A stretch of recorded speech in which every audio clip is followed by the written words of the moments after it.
Over the past few weeks, I've been listening to every single David Bowie album, from the self-titled David Bowie album, all the way to Blackstar. David Bowie, he's got a pretty long discography, about 24 albums. That's quite a lot. Also, you've got the Labyrinth soundtrack, you've got The Border of Suburbia, you've got Pin-Ups, but we're not going to talk about those today, they don't exist. I mean, they do exist, but I'm just too lazy. And yeah, David Bowie's discography is pretty interesting.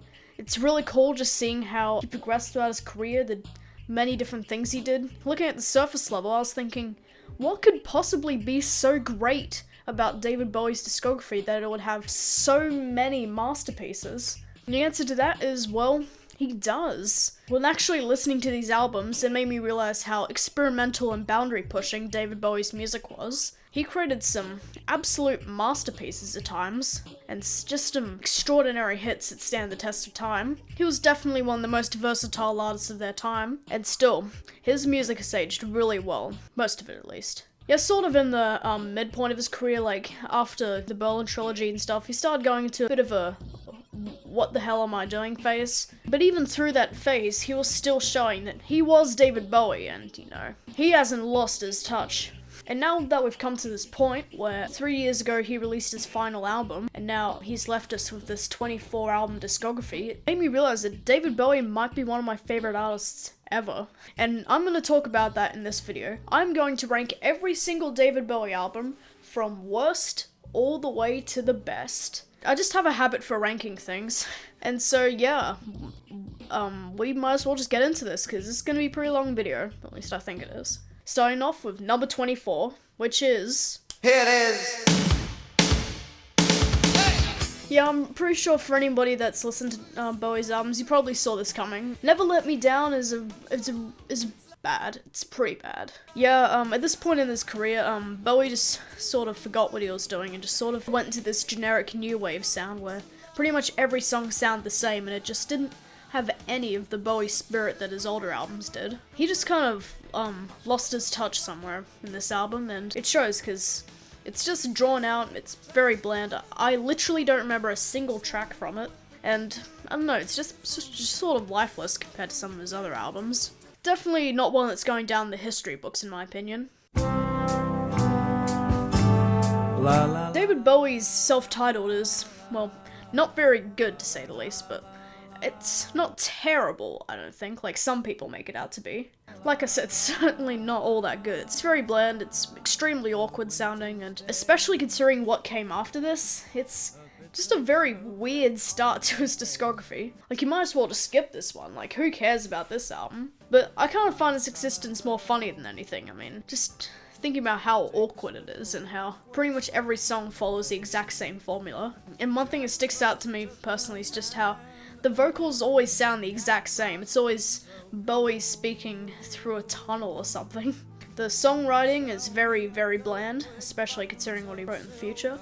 Yeah, who cares about the sci-fi rock opera Space Oddity? Why don't we listen to the song Sell Me a Coat, which is about wanting to buy a coat. Yeah, there's a lot of interesting lyrics on it, some just straight up laughable, but it's not awful, it just sort of exists.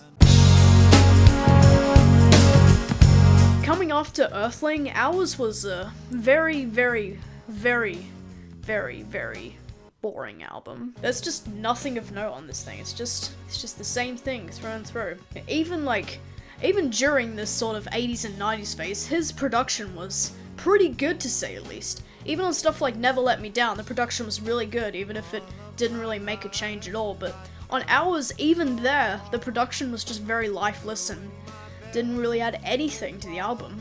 Nor did Bowie's vocals. It was just sort of a very one-note, tone-deaf album that just didn't really make an impact at all. It's just sort of a nothing album. If you want to listen to David Bowie's discography, this one can go straight to the skip zone because it does not matter at all.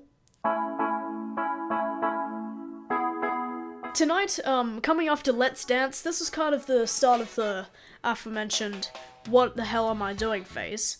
Basically, Bowie was trying to experiment with new wave and pop rock and reggae, and it came out sort of awkwardly. I mean, there are songs that are guilty pleasures on there, like Tonight with Tina Turner, and some that are straight up really good, like Loving the Alien, or maybe even Blue Jean or something. Apart from that, the rest of the album just feels very forgettable, and even coming after an album like Let's Dance, it's still just a very, very weird idea. He was just sort of thinking, okay, what haven't I done yet? Well, I guess this is an option? Like I said, it has its moments, but it's definitely a dip in quality compared to some of the other stuff he released then, and doesn't really have the Bowie magic that his previous albums did. After Never Let Me Down, Black Tie, White Noise was definitely an improvement sonically, and even, you know, memorably, because there are some really great tracks on this thing, in my opinion. Some really hidden gems. You've got Jump They Say, You've Been Around, Black Tie, White Noise, Palace Anthena. These tracks, in my opinion, are really good. Some of them may be guilty pleasures. You know, Black Tie, White Noise is definitely more of a guilty pleasure track for me. Palace Anthena is more of an unpopular pick, but honestly, I love it. I don't know why, it's not the most Bowie-centric song out there, but it's just, I don't know, it's just a groove, to be honest. Sadly, the album does falter quite a bit in the second half, as the whole album itself just doesn't really have the magic a Bowie album typically would. It doesn't really feel like a Bowie album. And it's nearly an hour long, so it can feel pretty bloated at times. And yeah, that's pretty much all I have to say. It's worth checking out, because there are highlights in the track list, definitely. But, yeah, not his greatest. Reality, coming after Heathen, was kind of, you know, a step in the same direction, going for some sharper production, just like Heathen did.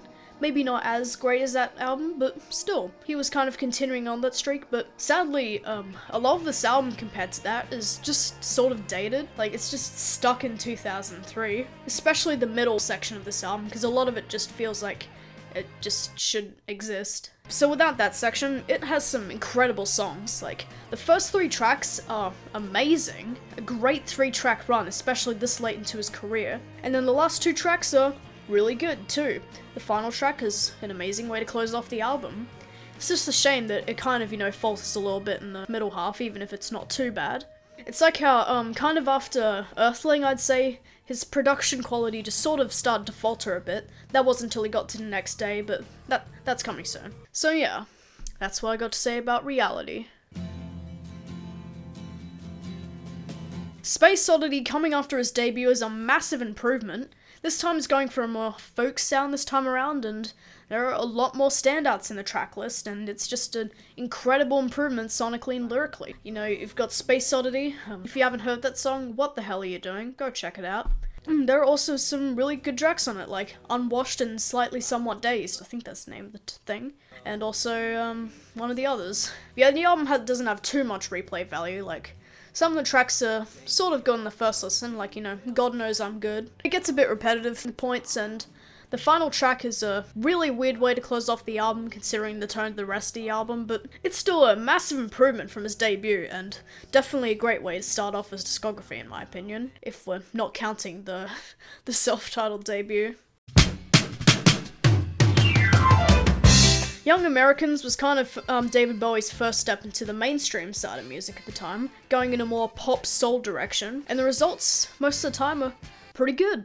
The production is fantastic, the backup vocalists are an incredible addition. There's a lot of great tracks on this thing, like, you know, Distraction and Fame and Young Americans. However, it does sink into the background quite easily, in my opinion, as it just doesn't really have the memorability some David Bowie's other albums would have at the time. And it was definitely a very weird transition after Diamond Dogs, kind of his album to close out his glam rock era, but it's still pretty good. In fact, I probably might bump it higher later in the future, because there's probably definitely a lot more that I missed out. I'll have to, you know, revisit it and just refresh my thoughts on it. Coming after Black Tie, White Noise and Never Let Me Down, Outside is a huge improvement from those albums. Basically, Bowie makes another concept album, and he brings back his art rock and alternative sound, sort of, you know, changes it up a bit to keep it up with the times. And he also works with Brian Eno again. You know, David Bowie and Brian Eno, they bring the best out of each other in these albums. You know, you've got some fantastic tracks on there, like, you know, The Heart's Filthy Lesson, Hello Space Boy, I've Not Been to Oxford Town, and definitely A Small Plot of Land, which could possibly be one of my favorite Bowie songs. Maybe not, but that piano melody is just brilliant. It's just such a fantastic song, an underrated gem. However, the main problem with this album is that it's 74 minutes long. Usually the best Bowie albums are somewhere between 30 to 40 minutes, and having a 74-minute Bowie album, especially considering the sound of it, it just gets a bit old after a while. And some of the tracks are just very repetitive and drawn out, especially like Wishful Beginnings. And some of the segues thrown to the track list just feel a bit annoying after a while, in my opinion. Overall, it's definitely an improvement from his last few albums at the time. It's a great blend of industrial music and art rock. It's a pretty good step up, and yeah. Let's Dance, after Scary Monsters and Super Creeps, was kind of his, second venture into mainstream music. The new wave era was happening at the time, and he was like, hey, yeah, I can capitalize on that. And basically probably made his most mainstream album yet with Let's Dance. Now, the thing I find really confusing about this album is, in Scary Monsters, he literally criticizes the new wave genre, but now the album directly after it, he's doing an album in the new wave genre? I don't know. This album's actually pretty good, to be honest. The first 3 tracks on the album, I've heard a lot of people talk about this, but they are brilliant. You've got tracks like Modern Love, China Girl, and the next one after that, Let's Dance. It's just... God damn, it is fire. Modern Love is just such a groove, and Let's Dance is an incredible dance song, even if it is a bit drawn out. It does pale in comparison compared to some of his older works, like, the Berlin Trilogy literally exists, bro. But overall, it is a really solid dance album, and I definitely recommend it for people that want to, check out his more mainstream stuff. It might not be the most, Bowie-sounding album of all time, but it still sort of has that spirit, After stuff like, Hours and stuff, which, like I said before, is painfully mediocre, Bowie comes back with Hazen, a great step into the 21st century. On this album, he ramps the production up a few notches, goes back to a more art rock-centric sound, and just, makes an overall much more solid project. There's a 3-track run on this thing, which I think is brilliant, and even though it does get a little bit, mediocre at times, like, there's a whole bunch of covers thrown in the track list, which I just think are completely unnecessary. It's still a great step up from Hours, and definitely a step in the right direction for Bowie. Ever since Scary Monsters and Super Creeps, Bowie, like I said before, was kind of in his, what the hell am I doing phase. But during then, he came in with Earthling, a more industrial-themed drum and bass album, and it is actually really good. Yeah, I'm not gonna lie, this is definitely Bowie's most underrated album to date. The reason I say that is that it just goes off. Stuff like Dead Man Walking could possibly be one of Bowie's best songs to date. We've got some really danceable tracks like I said before, Dead Man Walking, Battle for Britain, and also some more low-key but still really fun tracks like, Looking for Satellites and 6 Years in Tibet. And even though the sound does get very repetitive, it's basically the same sound through and through, and a bit grating at times, it is still a great change of pace and definitely one of Bowie's most experimental sounding albums yet. Definitely a highlight this late into Bowie's career, and one I'd honestly recommend you check out. Closing off David Bowie's glam rock era, Diamond Dogs is honestly just a great way to do so. It carries a much darker undertone than some of his previous albums, and just the way every track fades into each other is honestly just such a great touch. His vocals are a lot deeper, and he also experiments with some more, glitchy sounds and a more experimental sound. On tracks like Diamond Dogs, we've got these vocals that keep phasing in and out. The hooks are catchy as hell, like Big Brother 1984. 1984. I love that song. And the ending, which honestly has grown on me quite a lot, it's just such a great way to end out the glam rock era, and definitely a highlight in Bowie's discography. I don't know why I keep saying that. Anything that's probably like an 80 and above is a highlight in my opinion. We're only up to number 12 on the list. We're only halfway through. After 10 years of silence ever since his last album at that point, Reality, Bowie comes to the 2010s with The Next Day, which is, at this point, Bowie's best work since the 1970s, and Scary Monsters and Super Creeps. It's just jam-packed with some absolute jams. It might not be Bowie's most inventive album, it's more of a throwback album than anything to his 70s era, but there are some great tracks on here. You know, stuff like The Next Day, The Stars Are Out Tonight, Love Is Lost, Dancing Out in Space, You Feel So Lonely You Could Die. Those are just absolutely amazing tracks. Some of them which even inspire the likes of Blackstar. Overall, that's kind of all I've got to say. It's just a really big step up in quality. Might not be his best album, but Jesus, it is a highlight. That's all I gotta say. The Man Who Sold the World being this high on my list is honestly due to personal preference, because it's just stuck with me quite a lot throughout its discography. Like, some of the tracks are just, honestly, some of my favorites, like The Width of a Circle, All the Madmen, Black Country Road, The Man Who Sold the World, After All. There are some incredible tracks on this thing. Ever since Space Oddity, Bowie's been, you know, going through a more darker sound and going in a more, you know, glam rock style of music, and it's working really well for him at this point. His, you know, songwriting is better, the themes of his music go for a much more darker tone, and just the overall sound of it is much more catchy and focused and just overall incredibly well performed. That's all I gotta say, it's just a fantastic album. You know, it's quite hard to follow up an album as good as Ziggy Stardust, so when he followed up with Aladdin Sane, it would be impossible to reach those standards. But Jesus, it is one hell of a fun album. This one's definitely like a collection of bangers, I guess you could say. You do have more, you know, piano-centric tracks like, you know, Aladdin Sane, The Lady Grinning Soul, but then you have some absolute bangers like Cracked Actor. Jesus, that chorus is one of Bowie's best choruses to date. Genie, which isn't my favorite, but has definitely grown on me over time. And Let's Spend the Night Together. Those are just some absolutely great tracks. Also, Panic in Detroit, yeah, it's just fantastic. There are some things that kind of set Aladdin Sane back in my opinion, like the first track on the album, Watch That Man. The vocals are mixed so low that it's just like completely impossible to make out. Like, what is he even saying? It's definitely one of the weakest songs on the album, and some of the songs just don't live up to the rest of the album, but overall it's just an incredibly solid album. It's a banger. That's all I gotta say. It's just a straight up banger. It's iconic. This one's definitely a weird one to put this high up on the list. Like, it's a big debate between either Aladdin Sane, The Man Who Sold the World, and Lodger for this one. But in my opinion, Lodger has to take the spot just because of how experimental and weird this album is. Like, the first half is very, world-themed. Yeah, it's definitely the weakest album in the Berlin trilogy. You know, albums like Low, Heroes, Lodger.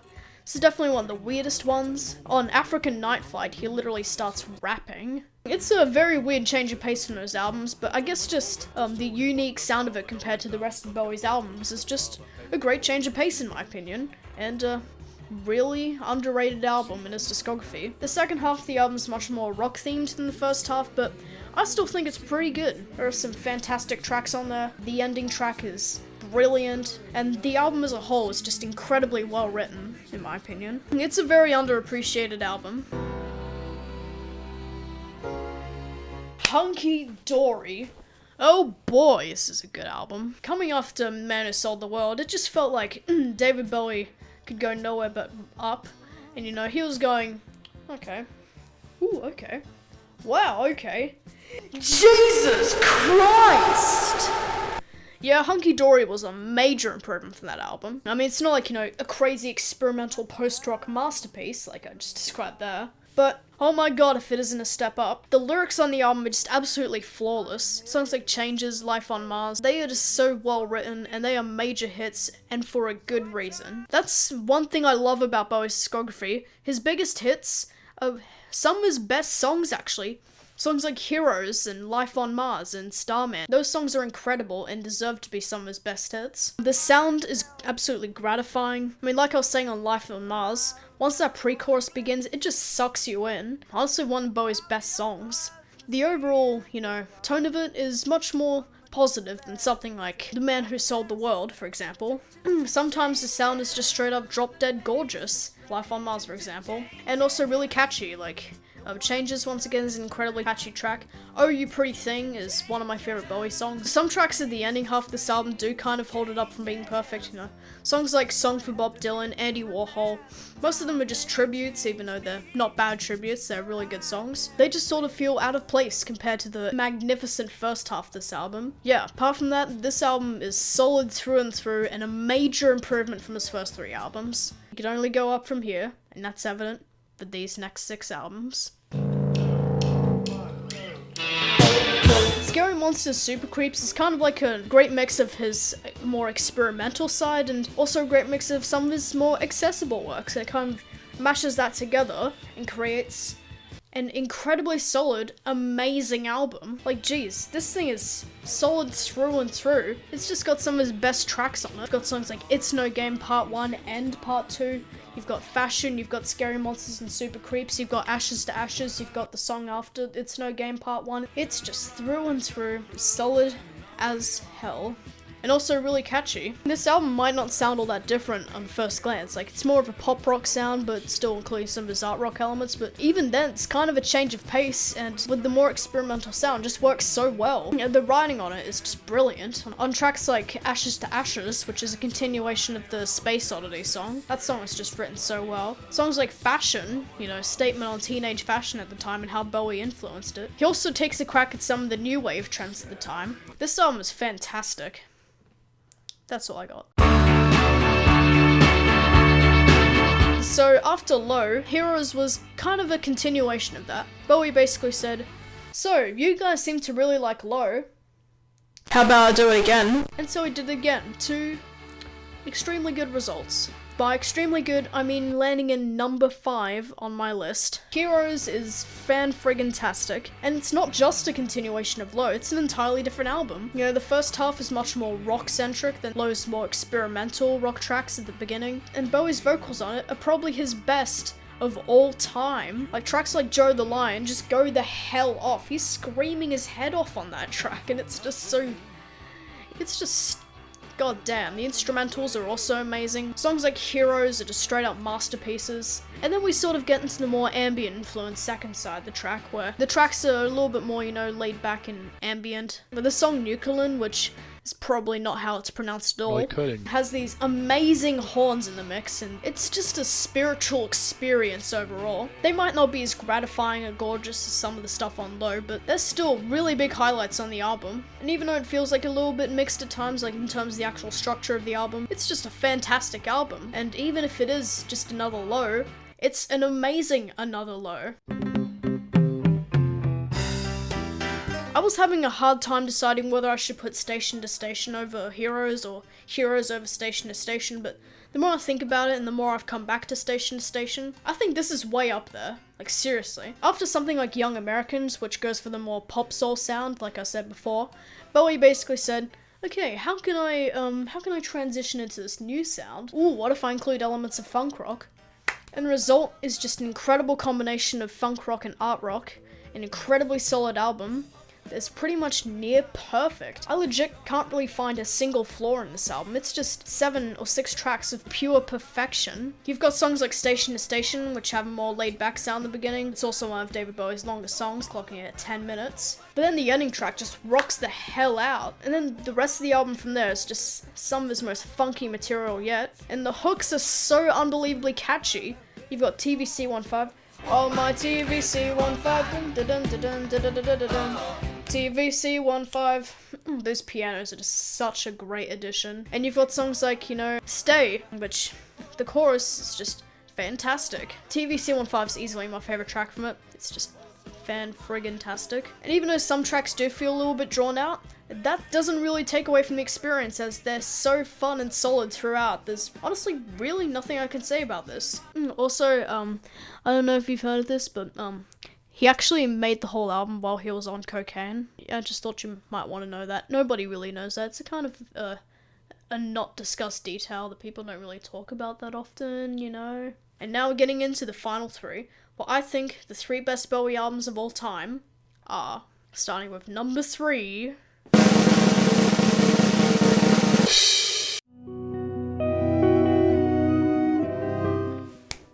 So, David Bowie's final album, Blackstar. How was he going to pull this off? He was just diagnosed with liver cancer, and it was said to be terminal. And what was he going to do? Was he going to say, "Welp, I guess this is it, I should just sort of give up"? Or is he going to make a near masterpiece of an album to close off his career? He's David Bowie, of course he's going to do the second one. This album is amazing, it's incredible, it's just such an amazing combination of jazz rock, experimental music, electronic music, art rock, pretty much all this stuff combined into one. He went the hell off. Like, how do you do that? David Bowie, this late into his career, he is being diagnosed with liver cancer, and he decided that to close off his career, he should make one of the best albums he's ever made. Like, how do you do this? Even the vocals are some of his best. Even this late into his career, near his 70s. The sound of this album is just gorgeous. Some of his best production ever, in my opinion. Songs like Blackstar are some of his best tracks of all time. I Can't Give Everything Away is such a beautiful ending to an album. Such a great way to close out his album and his entire discography. That chorus is just beautiful, oh my god. And Lazarus, a track talking about his own death. Wait a second. You know, when this album came out, what were people thinking about the lyrical content? Well, like, okay, it talks a lot about death, specifically his own death. And then 2 days after the album released, he passed away, which then led people to the conclusion that he planned this all along. He planned the lyrical content of this album to be specifically about his own death. It was a concept album about his own death. The lyrics are all calling back to his own death, discussing topics like death. It's just...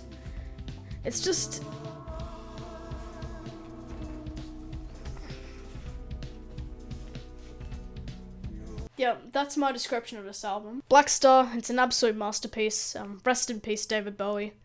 You are an absolute legend. Now let's get on to his last two best albums. Number 2, what I think is his second best album of all time, is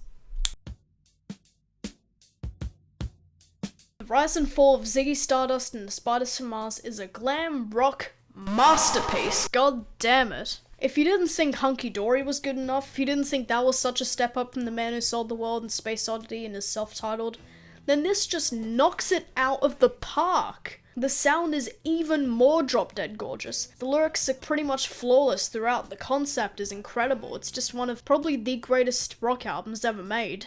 It's insane, really, to me, that this exists, and this was made in 1972. This thing just has some classic tracks on it. Ziggy Stardust, Rock and Roll Suicide, Starman, 5 Years, Lady Stardust. And some of the tracks too are written incredibly well, you know. 5 Years, Starman, those tracks I mentioned before. Overall, it's just his most solid album to date, and I literally, I'm reading this off my ranking list on Album of the Year. And literally all I wrote for this is David freaked it. That's all you really want to say. He freaked it. He knocked it out of the park. He just really brought all he could.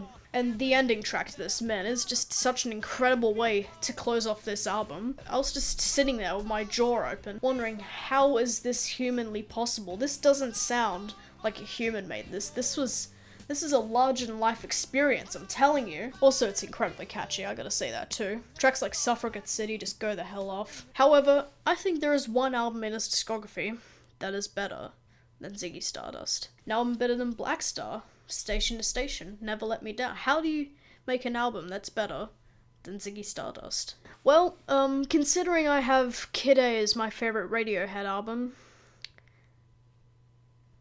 yeah.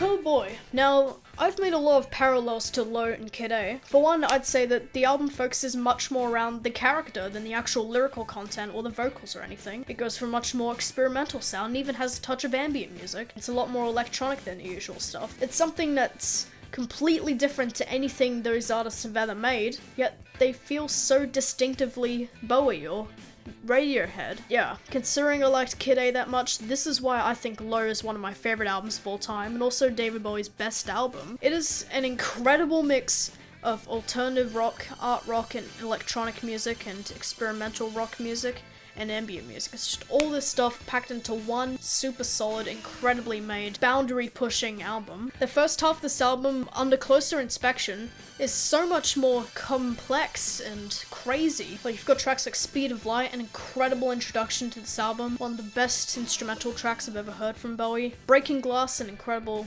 1-minute banger. What in the World is definitely one of Bowie's most off-the-wall and electronic rock songs yet. You've got everything bouncing off the walls. Bowie's vocals are just sort of, trying to survive through this mix. It just works so well, and I don't know why. Then you've got Sound and Vision, which is probably the one everybody remembers from this album, but it is incredible. Like, even despite it being mostly instrumental, it is still just an amazing track. Like, even the simplicity of it all, that guitar riff, even that just makes it that great. There are minor details about the next few tracks that make it so good. The harmonica riff on A New Career and a New Town is fantastic, and I love that he calls back to one on I Can't Give Everything Away. Maybe they have like a connection or something, I'm not too sure. Then the ambient side of this album begins. It starts with Warszawa, which I think is the best Bowie song ever made. Call me crazy, but that's just what I think. It's one of the best ambient tracks I've ever heard. It's atmospheric, it's beautifully composed, and Bowie's vocals are completely different to anything he's ever done, yet are so gratifying and gorgeous, and just an incredible combination with this apocalyptic or deserted sound. It's like you're lost in a desert or something. I can definitely imagine having some wild dreams to this music. The next two tracks in there, like Weeping Wall and Art Decade, are more electronic tracks compared to the others, but are still really incredibly well composed. Subterraneans is kind of a, follow-up to Warszawa, but it's still just a beautiful track. Bowie's vocals are a huge highlight, the horns are brilliant, the sound goes for a more spacey atmosphere, but is still so beautifully made. It was my favorite track for a while, it still is one of my favorite Bowie songs in terms of ambient songs, but overall, this album is just Bowie's most experimental, boundary-pushing album to date, and it is a masterpiece, to say the least. There's nothing wrong that I can find with this album. It's my favorite Bowie album, and yeah. Oh, and I just had to end the review with "and yeah." Sometimes I wonder why I even didn't script this video in the first place. Like, that could have saved me so much time, but no, I just had to end every review with "and yeah." Anyway guys, that's gonna have to end it for this video. I hope you did enjoy it. This is definitely a longer video compared to some of my others also. Sorry I haven't been uploading that much. I've been sort of, experimenting with my video making style and trying out new things, but I think I'm sort of, getting back into the swing of things and realizing my motivations, and just, I've had a lot of ideas for quite a while, and I'm sort of, slowly getting to them and doing them, and, thank you all for watching, and I will see you in the next video. Goodbye.